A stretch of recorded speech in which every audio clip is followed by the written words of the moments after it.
الحمد لوليه والصلاة على نبيه أما بعد. فيا أحبة الكرام، شهر رمضان على وشك، ونستقبل بإذن الله جل وعلا بعد عدة أيام شهر رمضان. فحري بنا أن نعرف فضل هذا الشهر ومكانته وكرمه وعظمته. فمن سنة الله تبارك وتعالى فضل بعض الأزمنة على البعض، وكذلك فضل بعض الأمكنة على البعض، كما فضل مسجد الحرام على سائر المساجد، وكذلك فضل رمضان على سائر الشهور.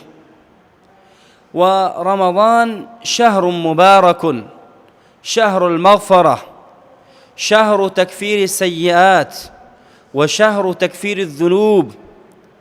وهذا الشهر فيه تفتح أبواب الجنان وتغلق أبواب النيران وتصفد الشياطين، كما ورد في الحديث الذي رواه الإمام البخاري رحمه الله في صحيحه أن النبي صلى الله عليه وسلم يقول: إذا جاء رمضان فتحت أبواب الجنة وغلقت أبواب النار وصفدت الشياطين، وفي رواية أخرى وسلسلت الشياطين، أي يجعلون في الأصفاد وفي السلاسل، فلا يصلون إليه كما يصلون إلى غيره، كما يصلون إلى غير رمضان. وهذا شهر مبارك الذي أنزل فيه القرآن، كما قال الله تبارك وتعالى: شهر رمضان الذي أنزل فيه القرآن هدى للناس وبينات من الهدى والفرقان.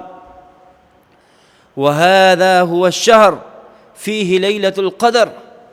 ليلة القدر هذه الليلة خير من 1000 شهر، أي عبادة هذه الليلة تعادل 1000 شهر.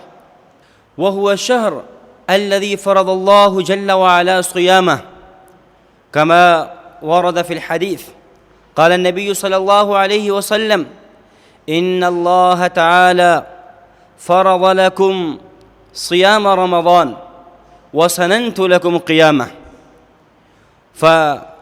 فورد في الحديث: من صام رمضان إيمانا واحتسابا غفر له ما تقدم من ذنبه.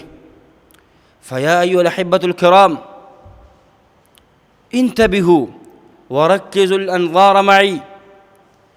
أليس يكفي لفضيلة شهر رمضان أن النبي صلى الله عليه وسلم ينتظر حلوله قبل شهرين، فيدعو الله جل وعلا: اللهم بارك لنا في رجب وشعبان وبلغنا رمضان.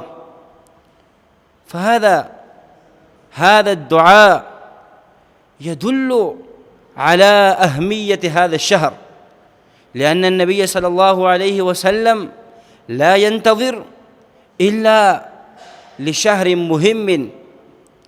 فلذا يا أيها الأحبة الكرام، فيجدر بنا أن نعرف حق قدره ونقدر حق قدره، ونعمل الأعمال الصالحة ونكثر في العبادات.